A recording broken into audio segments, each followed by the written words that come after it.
Hello and welcome to Sensitive Changemakers, the podcast where we celebrate the power of sensitivity and introversion in leadership, entrepreneurship and beyond. I'm Kate Carter, your host, a certified professional coach, HSP and introvert who's passionate about helping you embrace your unique gifts and lead with authenticity. Let's dive in. Hello and welcome to Sensitive Changemakers. As always, I hope this episode finds you well. I am incredibly lucky recently to have so many amazing guests, and this is no exception. So today I would love to welcome Mark Wigginton, a licensed professional counsellor, board certified coach and midlife endurance athlete who has spent more than 30 years working at the intersection of business and psychology.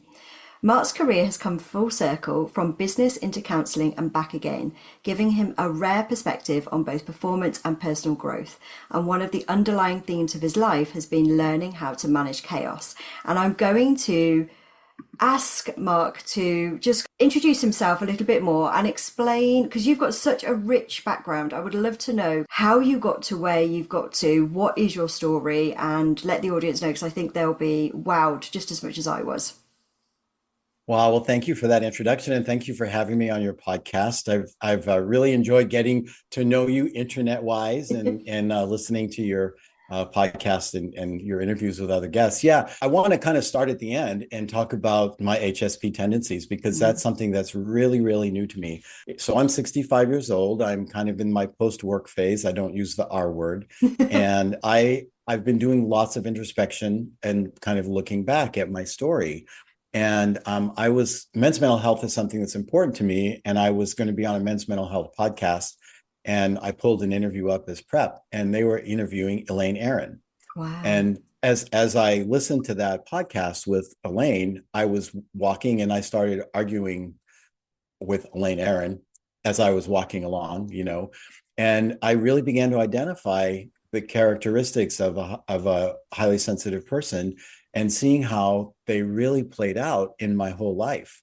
And, I'm new to understanding this frame, but it really has pulled a lot of things into perspective. So, go back, go all the way back to the beginning with me. I grew up in a really chaotic environment, lots of moves. I was really ill as a kid, and then there was lots of moves. And so I really was overstimulated, and I never really knew how to manage it. And, I got into my teen years, and I found that alcohol became a really effective tool to help me manage it. But I still was kind of living through that chaos process. And I think a lot of people do that. They find ways to kind of slow their whole processing down, move forward. I went in and out of the military, in and out of college. Ultimately, I got, my bachelor's degree and got married, been married for 43 years, have had a long, stable relationship. And about the time I was 30, I began to really identify that my primary coping skill wasn't working anymore. So I went to rehab, came out of rehab, went in, I got it, decided I needed to change my life and my focus, and went back to school, got a master's degree in counseling psychology, spent 7 years working in community mental health, and got to a point where, we can talk a little more about this in detail if you want, but I got to a point where I had kind of a big life change crisis, and I decided I needed to move back into the business world. So I spent about the next 15 years or so in the business world as a consultant, working as a trainer, lots of different jobs, lots of that chaos kind of continued during that time.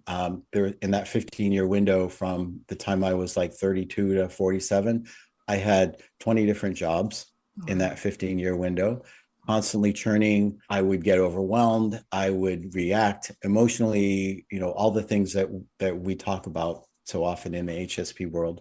And then I kind of another major life change. And that particular change it really helped me learn more effective ways to cope with overstimulation. And I went back that 15 years of chaos of 20 jobs in 15 years with one job for the next 15 years, where I was able to thrive and I was able to use my skills and really identify what I know now are the strengths and powers coming out of my HSP tendencies. So that went until 2022 when I left full-time work. And since then, I've been working on my coaching practice. I work with a lot of executives and a lot of entrepreneurs, people at very early stage entrepreneurial events. And that pretty much brings me up to date. Yeah, what a rich background, and I know we're going to dig into more of what you initially felt when you were younger, and that chaos side of things. And I loved what you were talking about there was we tend to find a way to slow the process down.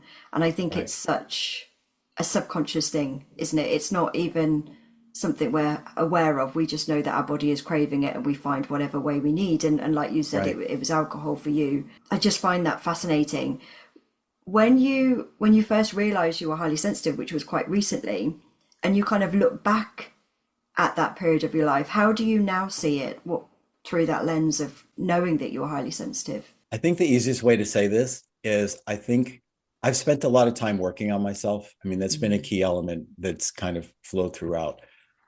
But I always came from a place of thinking I was flawed mm, and that it was, in reaction to the chaos of my childhood. And I came to a place of understanding it's kind of a natural tendency that's a result of that chaos and other things that happened in my life. That was when I told you I was arguing with Elaine Aaron on my walk while, listening to this crazy podcast. That was the whole thing. It was nature nurture, right? mm. How much of this is really about who I am as a person, and how much of this is about how I responded to the environment, where I still could tend to beat myself up for how I responded to the environment.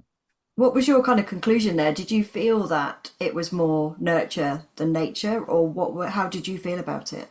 I think I'm still working through it, to be honest with you, Kate. But I see the balance, right? I went and read Elaine's book, or I'm reading it now, and I see the elements, and I read it and recognize things that they talk about, particularly in the early chapters of that book, where she talks about some of the childhood things.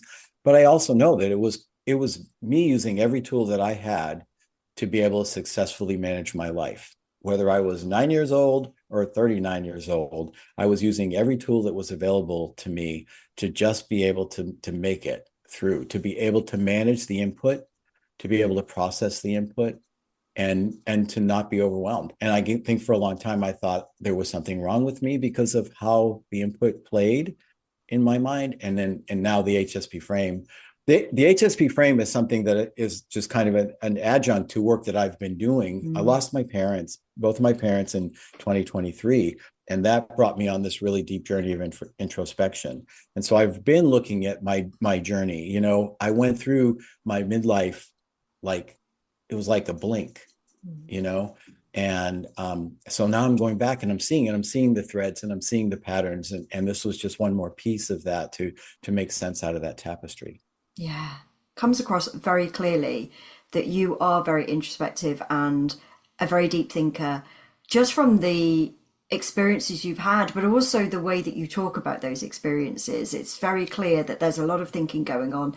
There's a lot of care and curiosity around why things have happened or how they've happened. And I love that. I think, like you said, that in itself is a very HSP trait, isn't it? And it's so funny because a lot of people go, why are you doing this?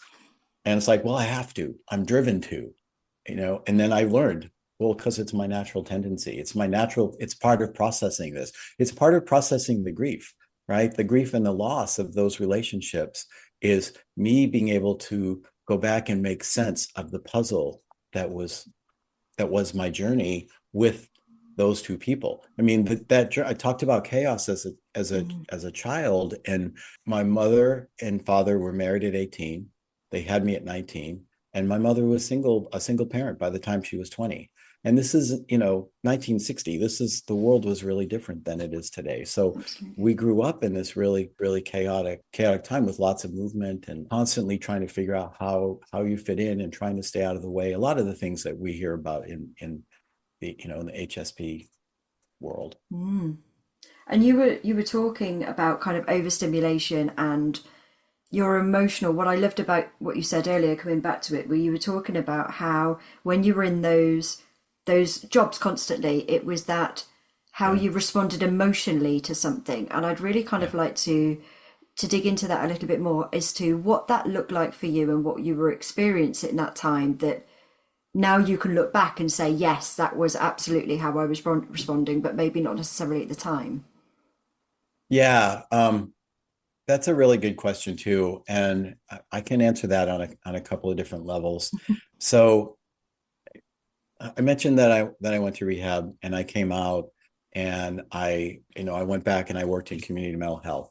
So I was very active in recovery and I was very active in being a helper. And one of the things I think that happens when you're a helper, and I think this is true for us as coaches and maybe even, your entrepreneurial audience who are leading people, right? Who are trying to build something, is that part of what we're always doing is we're trying to please people. We're trying to be successful and help other people grow, but maybe we don't honor that for ourselves. We don't give ourselves permission to receive that same thing. And Mm-hmm. that's what really happened for me, is that, I worked for 7 years in community mental health, and every day I helped people, find a way to, you know, move to abstinence. If people made a mistake, if they had a slip or a relapse, I would help them, coach them through that. And then when that happened to me, I wasn't able to accept that for myself. I couldn't go back. I was the helper, so I couldn't go back and ask for help. And so I basically turned my back on that and went back into the business world,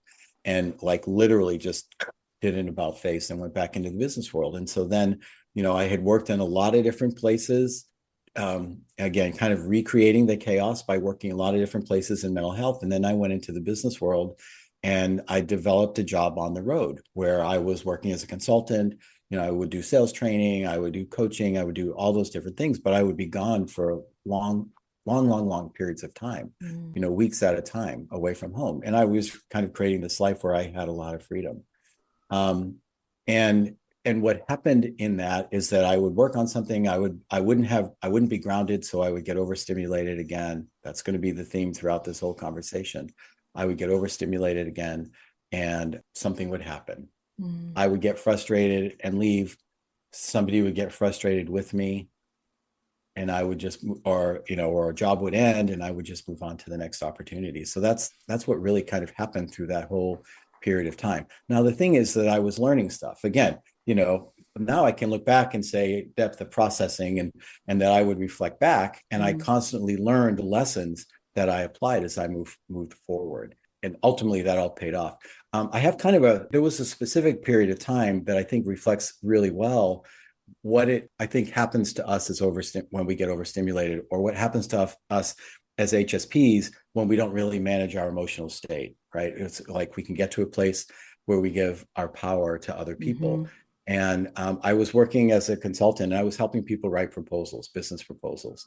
And I went into this work with this small company and I connected really well. It was a married couple that led this company. And I connected really well with the male partner who was acting as the CEO, and the female partner acted as the COO.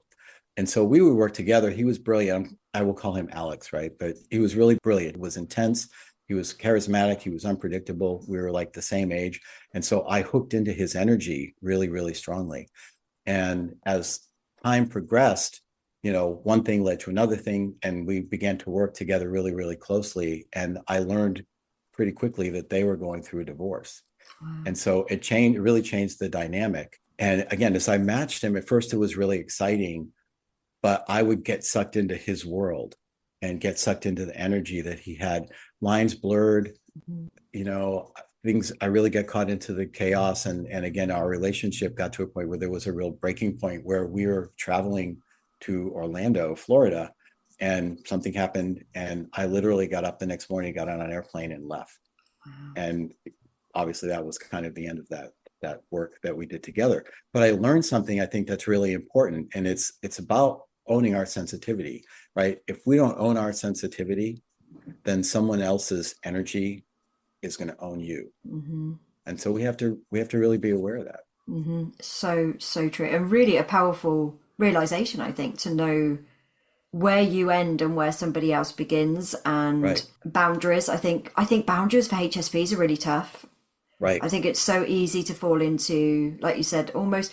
I don't even think sometimes it's people pleasing. I know we can naturally gravitate towards being people pleasers, but I think sometimes we're not even aware that we're, like you explained it so well, that you're almost being dragged into their energy and you don't even realize Right. that's happening. It's about empathy, right? It's Mm. what's, if we go back to Elaine's model, right? The E is emotional reactivity and empathy, right? That's in as shortly as possible, that's what I just described. I was so integrated Hmm. into their trauma and into his drama. And we could do a whole episode on that. I will laugh and say that one of the things that's happening in my world right now is my wife and I are thinking about moving. So we're digging through lots of things. And again, just now learning to discover that I'm HSP. But I recently found, as I was digging through boxes, 43 handwritten page description of that whole period of time with that person. Wow. So let's talk about processing and reflecting and those kind of keys. And again, I didn't even remember, it's 20 years ago, right? I didn't even remember that I'd done this. And I found this document that so beautifully narrated this arc of the relationship that Alex and I Hmm. had as we moved through this period of time together. So again, another sign of the depth of processing that we Hmm. have. And just to kind of clarify, when that relationship ended, was it? Did you realize at the time that what had been happening, that you had kind of got sucked into his world and you needed to end it? Was that kind of the realization that you'd had? It was, Kate, and it was because I was practicing old habits, Mm. right? I mean, I was not being a healthy person. Yeah. I'll kind of leave it there. Yeah. I get that. I get that completely. And I think this leads me into a couple of things that you were talking about there that I thought, oh, that's so on the nose. It's really good. So first of all, I think you were talking right at the start, and I got the impression that you put a lot of expectations on yourself. Like you hold yourself to quite high expectations, and this is something I see for a lot of HSPs as well. Right. And I'd be intrigued to hear your take on this because I have this theory. We are detailed in our work. I think whenever we produce something, we like to be detailed. But I think it goes deeper than that.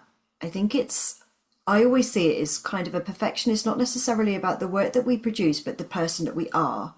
Right. Does that make sense? Absolutely. It absolutely makes sense. And I've, again, working through a bunch of stuff here and working through tendencies like perfectionism, working through things like workaholism, working through how I perform, right?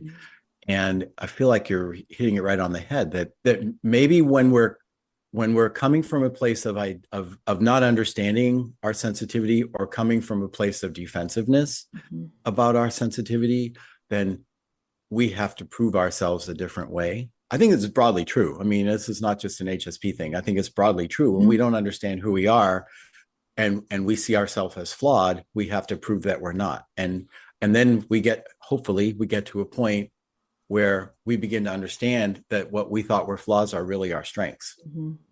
And so then we start to make that shift and we see that what was a perfectionism tendency can really be managed a different way, right? And it can become a superpower because it can become being able to pay attention to detail, right?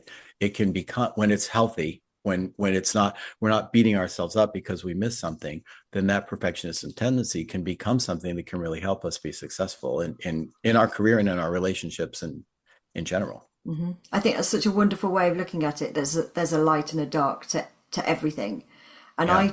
I mean I'm sure you've been the same, and you've probably spoken to people. But the amount of times that I've spoken to people and felt it myself, that like you said, there's something wrong, broken in some way. That it's almost that expectation that, or that idea that being highly sensitive or being sensitive is a problem. It's something to Right. be managed. It's something to be fixed. And I love the fact that you've said there that I almost feel that it's on a scale of, it could be over here, which is really kind of negative for you and not going to support you, or it could Right. be over here, which is good. The flip side, it's going to be really positive for you. And like you said, it can be a real gift. Right. I mean, and Kate, what you just said about we feel like we're broken because of our heightened awareness of something. I mean, 20% of the population has it, right? 80% doesn't. Hmm. So that means, if you're sitting in a classroom or you're sitting in an office or you're sitting in a Wendy's, that 4 out of 5 people are viewing things differently than you're viewing things. So it's naturally to go, what does that mean to me? And then if you kind of, if you highly sensitive as a child and kind of learning how to work through those things, how do you learn? How do you learn that, yeah, this is okay, unless you're in an environment? And think back. I mean, I think I was listening to, I think it was you talking to somebody in another one of your episodes, and it was a woman, and she was saying, gosh, I was kind of late to the game. I didn't realize I was highly sensitive until I was in my 30s. And I laughed again. I was walking and I laughed out loud because when I was in my 30s, the book hadn't been written. Mm-hmm. So there's a lot of people who are kind of still in the work world, who are still, you know, alive and evolving and working and trying to grow and trying to change, who had no frame for this Mm-hmm. when in the earlier part of their lives. Mm. I don't think there was the language for it either. No, there wasn't. I mean, there wasn't.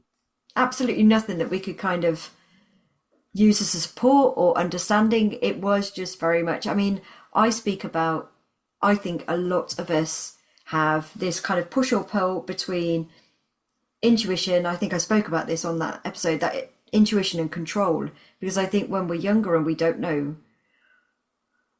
what we're experiencing or why we're experiencing it, we try to control things because that's the only Right. way we can fit in and feel normal and just be.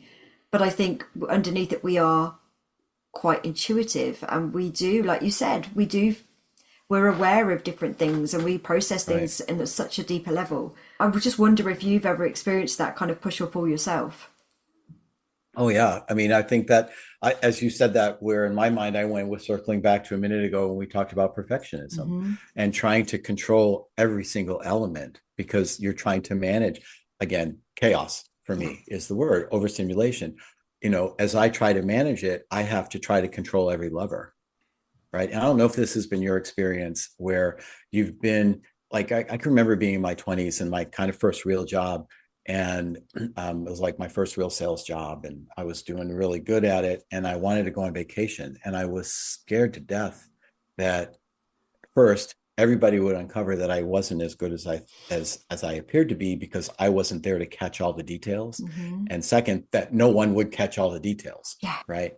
And so that craziness of perfectionism, of hyper awareness, right, of hypervigilance, Mm-hmm. of sensitivity to subtle stimuli, right, Mm-hmm. of all those different pieces tied together led to that environment. Yet as I moved into the second phase of my career, that 15 years in one job, one of the things that evolved during that time for me was really understanding that, yeah, I can help create a frame, and I have to have other people to like paint the picture within the frame, right? That other people are responsible for the details.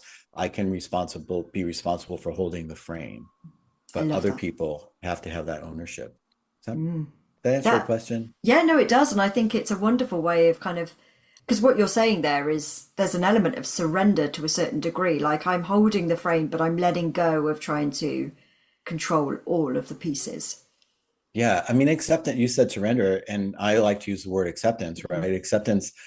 Acceptance of the things like, I mean, acceptance of the things you cannot change, right? Mm-hmm. But it's acceptance of the reality of who I am. And once I learned to do that, then I was able to convert all those things I thought were flaws to superpowers. Mm-hmm. What about, and I'm so intrigued and in awe because you did this all before you even realized you were highly sensitive. And I'm just intrigued as to how did you, I know you're a deep processor, a deep thinker. Was it just from constant reflection that you saw this and made this understanding this? Yeah, I was going to say jump, and I don't think it necessarily was a jump, but I'm just intrigued as It to how it happened. consequences. Mm. It was consequences. Nobody's going to change. Very few people are willing to change until they face a consequence. Most few people go, you know what, dude, I'm going to change my life today. Most of us have to be jogged, kicking and screaming. In fact, I do a lot of work with people who are in midlife and talking about transition. And, there's got to be an ending. Then there's this kind of crazy turbulent period of the messy middle where you're really trying to sort things out. And then you start new. And I can tell you that I can gate every one of those major life changes with a consequence. And I said, dude, this isn't working for me anymore. But I was taking the lessons and learning new ways. I mean, that was the difference between, I mean, the challenge that pushed me from the 15 years of chaos to the 15 years of stability was a big consequence, right? And it was a consequence. I was working on a consultant job. That final year, I had been on the road 250 days, 200 straight, Crikey. totally isolated, out doing all thing.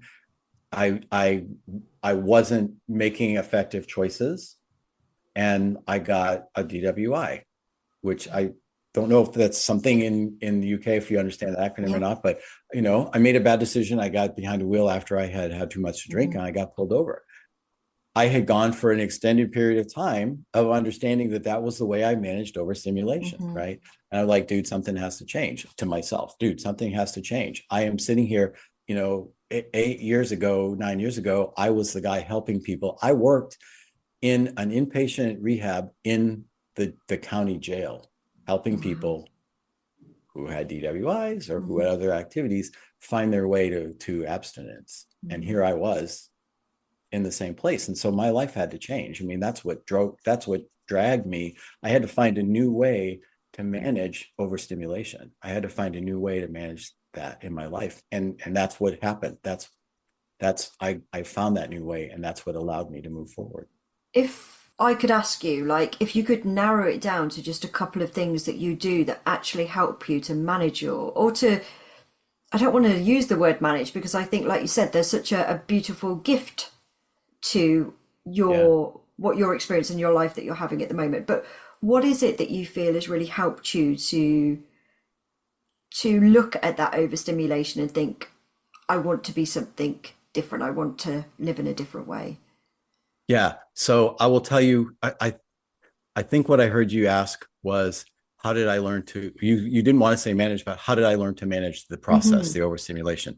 And learned to manage the process through exercise Hmm. and energy. I learned that mood follows action.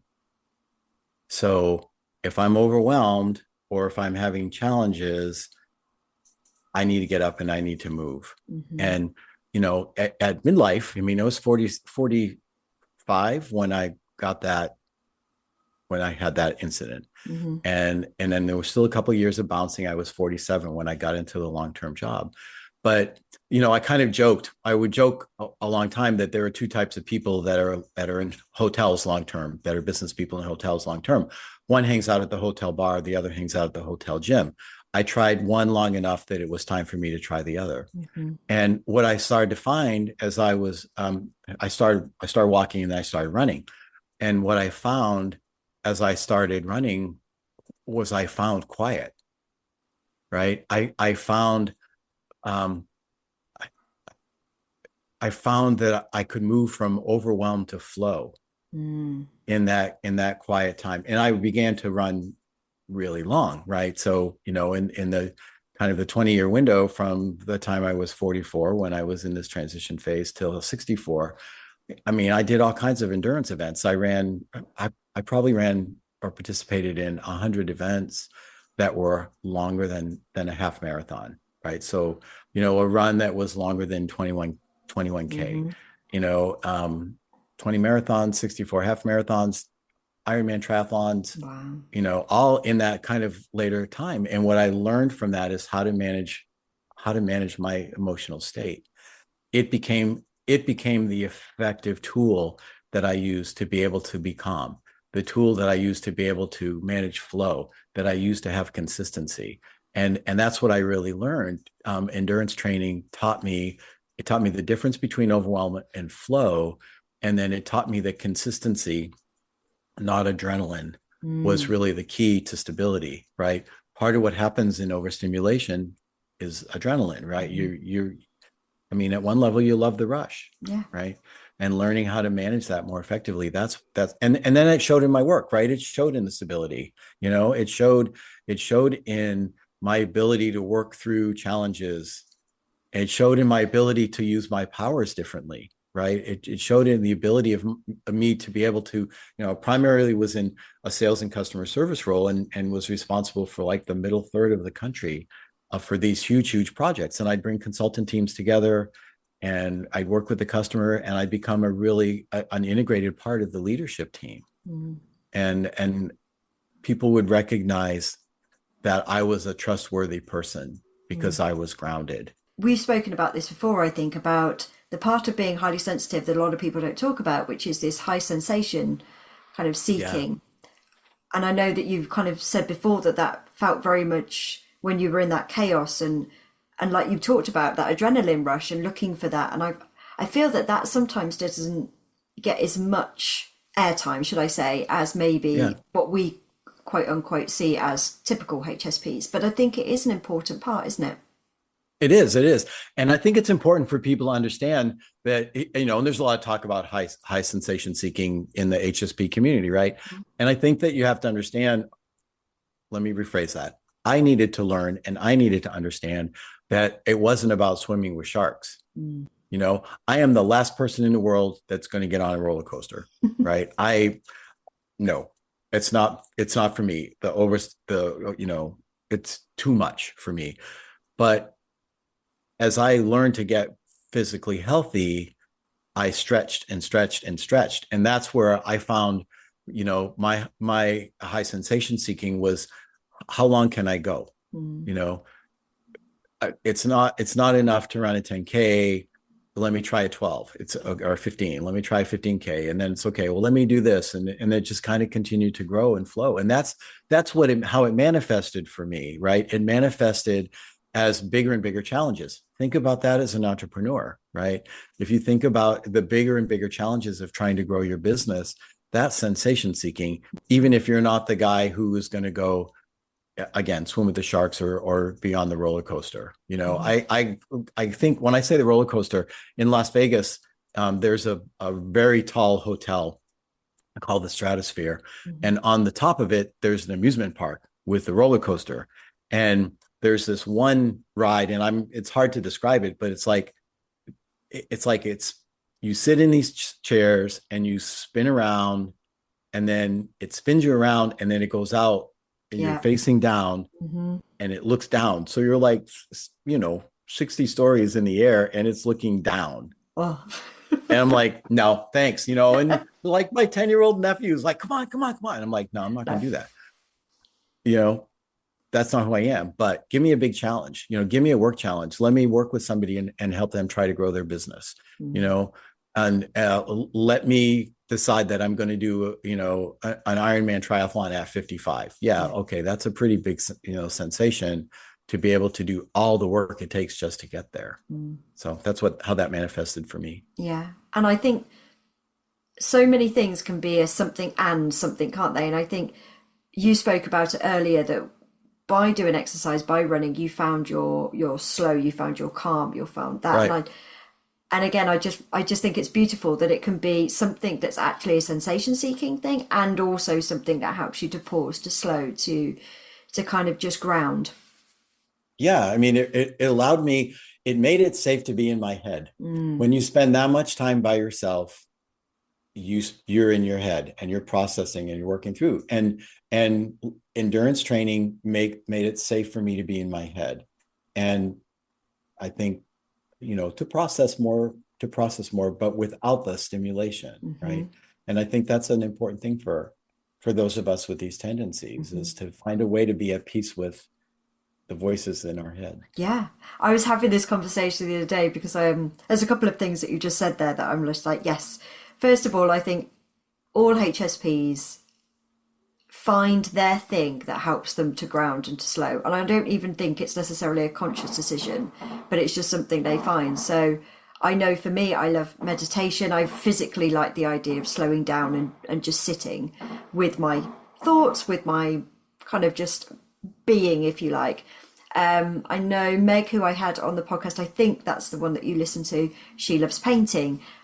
You love Yes. running. I think it's just that we all find our way of slowing down and processing. And I think, like you were talking right at the start, some people pick maybe something that's not supportive at the start, like alcohol, drugs, or Right. food.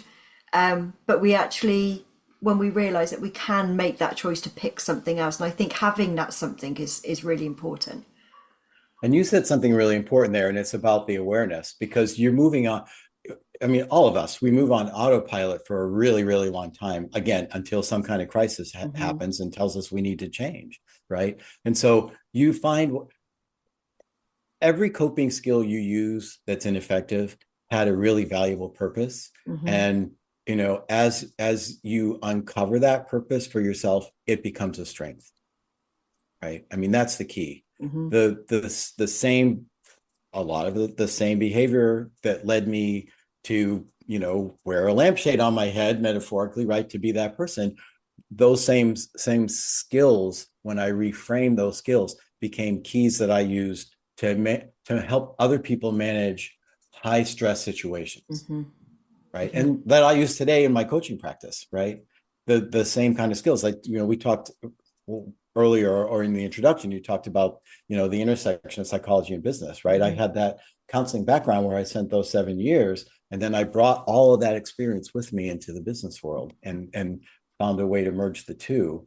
And that's kind of what's happening in this next phase. In my next 15-year phase that's just starting, is how is that all going to play out? But it's all those lessons and all that work is what's going to pay off Mm-hmm. in helping me be more grounded, and learn and continue to grow. Yeah, yeah. And there's also, you were talking about kind of all of those voices in our head.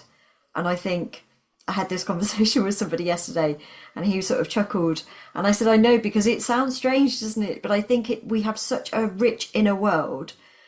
I think a lot of people do, but I know, talking to a lot of HSPs as I do, there is a very rich inner world. I joked and said it feels like a village inside, because we can see all of the different kind of outcomes, and we can see things from so many different perspectives, and we go down Right. little rabbit holes and things like that. So I love the fact that you've Yeah. said that, because again, I don't think that necessarily gets much, it doesn't really get spoken about much, because people are a bit kind of, oh, I don't want to say that there's lots of things going on in my head, Yeah. but it's true. There are. I mean, and there's all the conflicting voices, and that's normal too, right? I Hmm. mean, that's normal also, but everybody's doing it. But again, it's just kind of a symptom of deep thinking, Yeah. right? Of ruminating, and reflecting and going over it over and over again. Yeah. And do you, just on a side note there, do you find actually writing some things down? Because you were talking about the fact that you found this journal from 20 years ago. Do you find that really supportive in processing things? Absolutely. I mean, probably the biggest thing that has helped me as I processed the loss of my parents, was starting a journaling practice.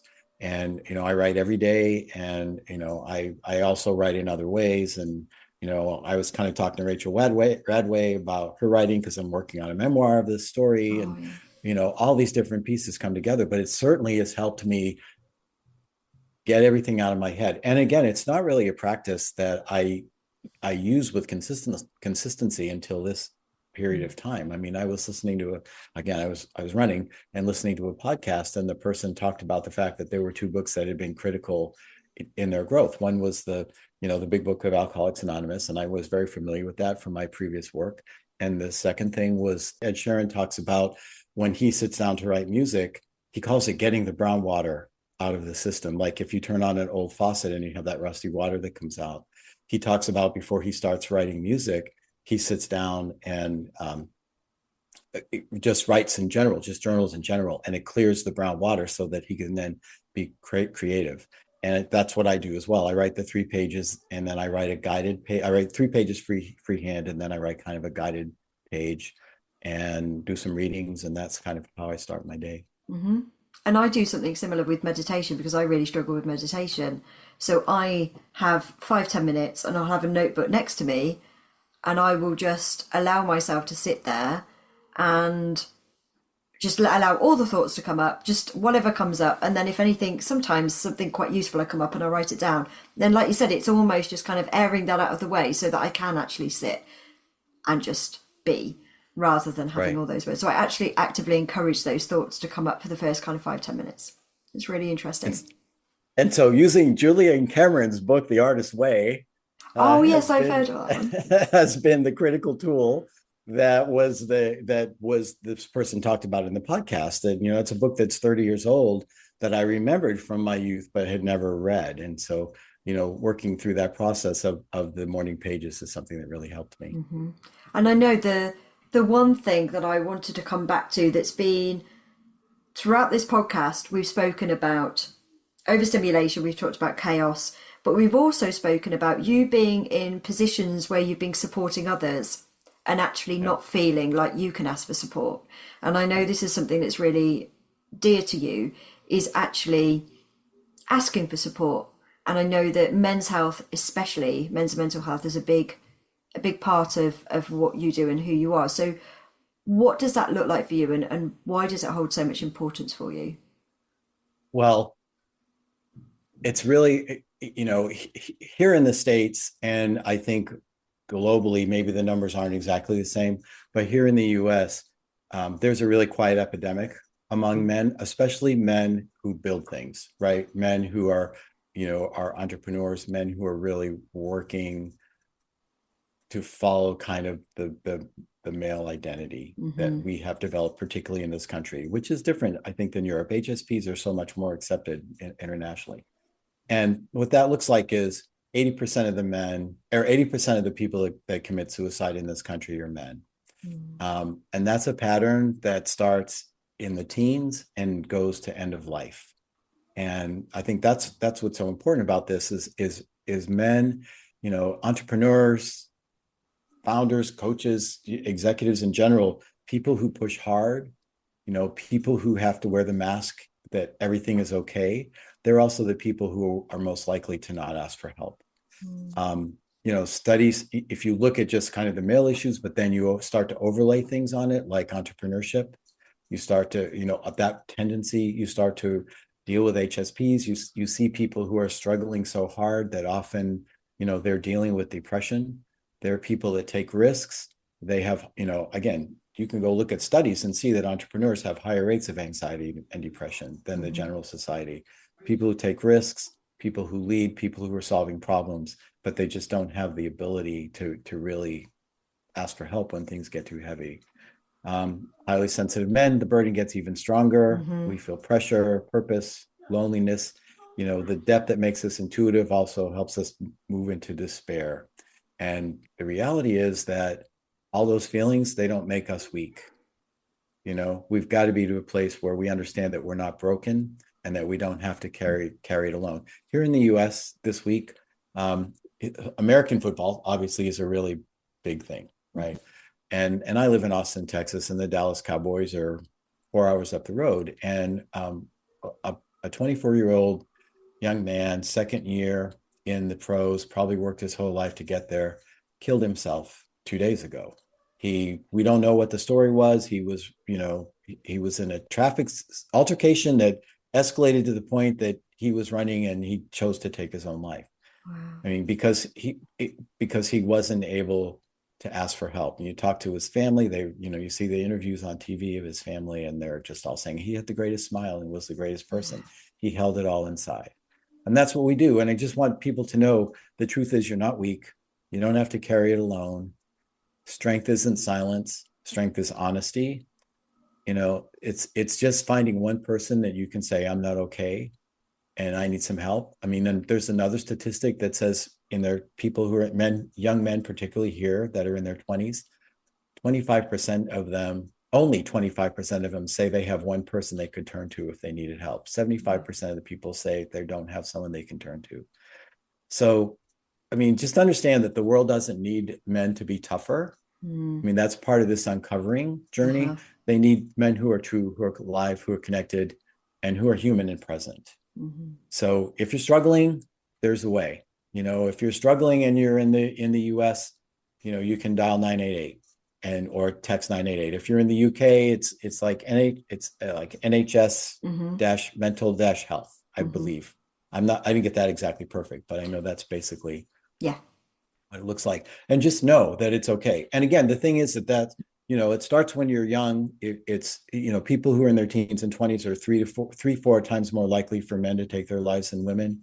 And then at the far end, where I am, 65 to 75, it's about 5 to 6% higher, and 75% and higher, it's 10 times as likely. Wow. So what that means is there's, regardless of your gender, there's a person that you love that's probably a male, in your life, and reach out, or your neighbor, Yeah. and just say, hey, how are you? Because that might be the one thing. Oh, that's incredibly powerful, incredibly sad.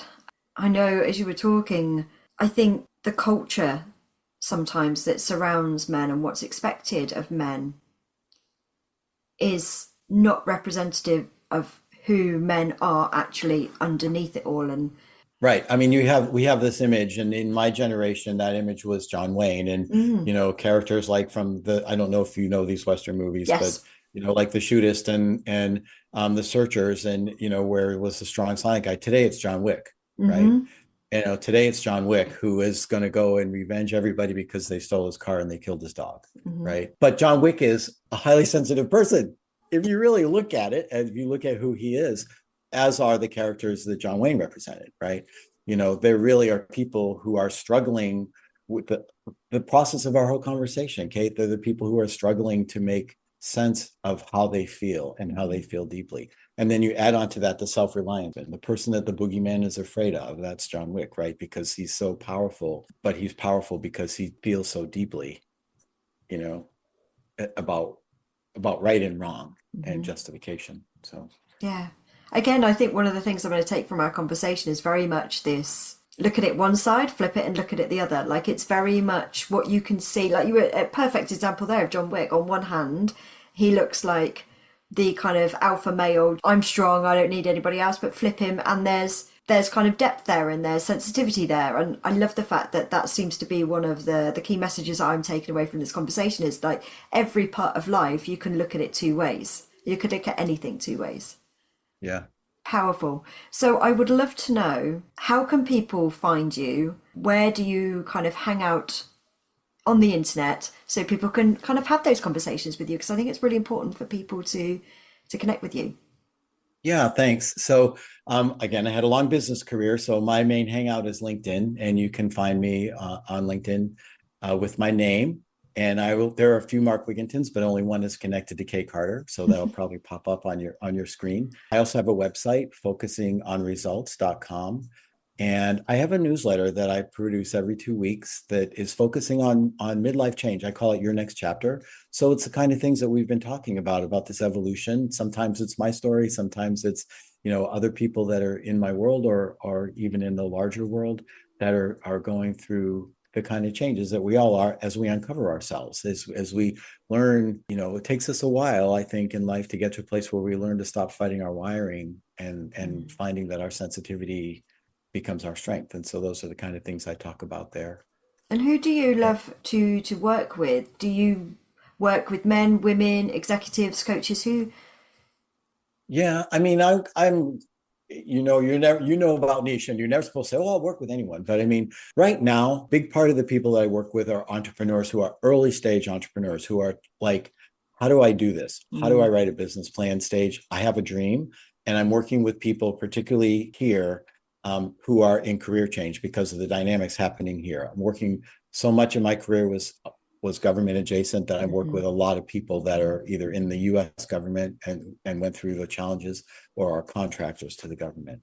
But across my career, it's kind of like I've been an executive whisperer, like when I told that Alex story, so I try to just to make myself and be available and be present and to be an accepting present person for someone that's focused on figuring out their next chapter and making sense of the challenges that they have. That was a long answer. I'm not sure if that No, was. I love it. And I think it's so wonderful to have a male who is so, I'm going to use that word acceptance because you spoke about it earlier, that kind of acceptance of the depth that you hold, the sensitivity that you hold, and really seeing that as a strength. And I can imagine that males, females alike, being able to work with somebody like you because you embody that anyway, encourages them to kind of open up and be curious about it themselves. I really do see that to be the case. So I think, yeah. Thank you for honoring me that way. I hope to be able to do that. My goal is to be a safe person for Mm. people to go through that change of, for them to find their own story and evolve and understand that every day they get to restart. You can screw up 1,000 times and then you get to restart 1,000 times. And the key is to take the lessons and integrate them and move forward. And that's what I help people do. Hmm.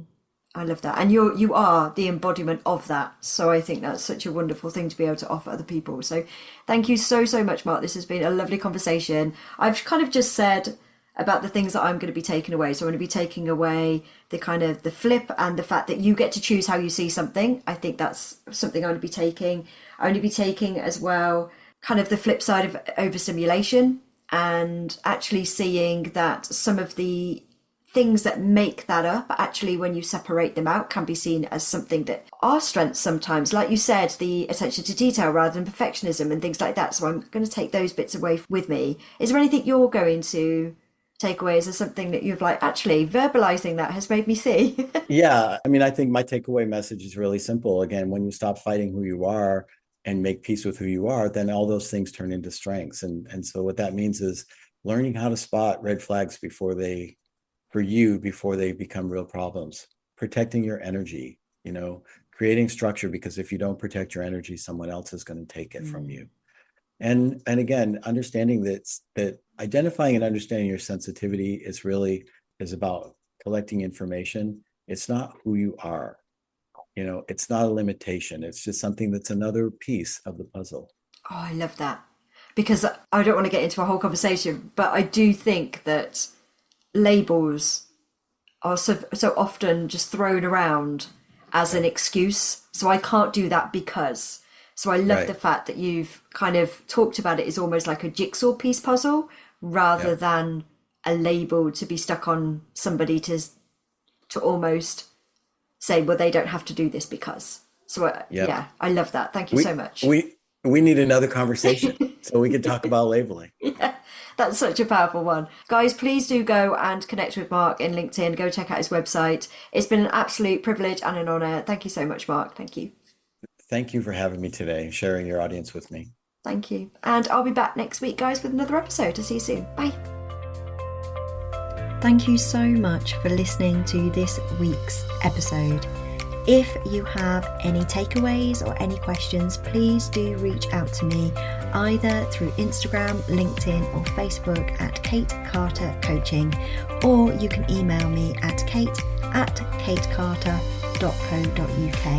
I always love to hear your feedback and the things that you have taken from the podcast.